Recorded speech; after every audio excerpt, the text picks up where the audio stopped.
दिन करते हैं उस दिन सत्य का पालन अवश्य करें, झूठ कदाप न बोले। तो जब हम सत्य का पालन करते हैं तो नारायण अति प्रसन्न होते हैं, तभी हमारे कार्य की सिद्धि होती है। इसलिए कलयुग में इनका नाम रखा गया सत्य नारायण, माने सत्य ही नारायण है और नारायण ही सत्य है।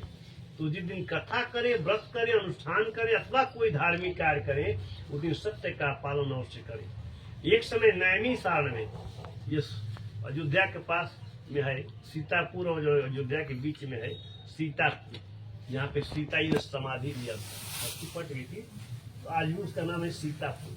तो उसी के बीच में है नैमिषारण्य, वो तपोभूमि है।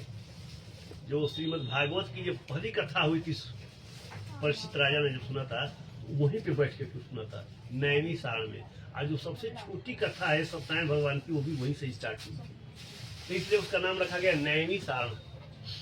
तो अति पवित्र क्षेत्र है वो।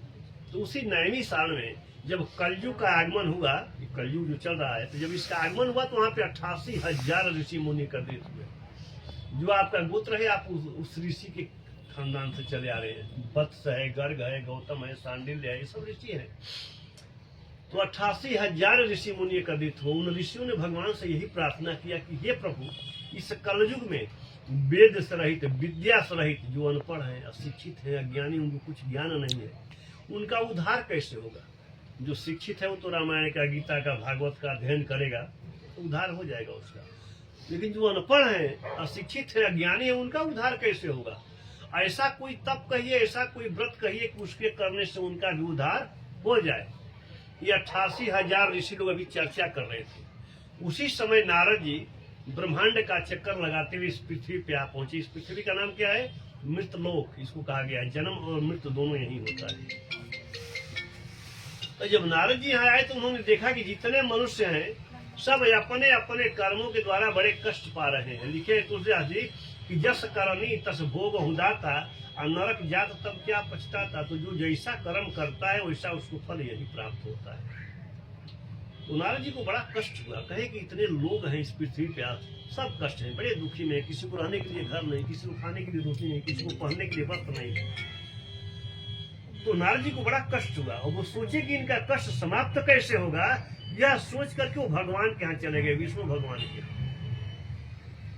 जब विष्णु भगवान के यहाँ जब नारद जी गए तो विष्णु भगवान उस समय तपस्या कर रहे थे, बैठे तप में थे। तप करते साधना। अब नारद जी जब पहुंच गए तो देखे कि भगवान तो तपस्या कर रहे हैं।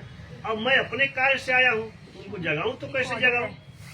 देखिए जब कहीं भी आप जाते हैं, किसी भी ऑफिस में जाते हैं आप अपना कार्य लेकर के, तो पहले सामने वाले अफसर की पहले माइंड को देखते हैं कि हाँ इसका माइंड कैसा है, कहीं अफसर तो नहीं है, डिस्टर्ब तो नहीं है। जब पूरी व्यवस्था देखते हैं तब अपना प्रश्न रखते हैं कि सर हम इस काम के लिए आए हैं। अब नारद जी वही देखे कि तो तपस्या में है और हम अपना प्रश्न लेके आ गए। तो अब नारद जी उनसे प्रश्न नहीं किया, वो अब स्तुति करने लगे भगवान की खड़ा होकर के कि हे भगवान, आप अत्यंत शक्ति से संपन्न है, हम आपको जान नहीं सकते, ना आपका आदि है ना अंत है। आपकी अच्छे दृष्टि के कारण आप भक्तों के दुख को समाप्त करने वाले हो, आपको हमारा प्रणाम। ये भी इस प्रकार स्तुति किया नारद जी ने।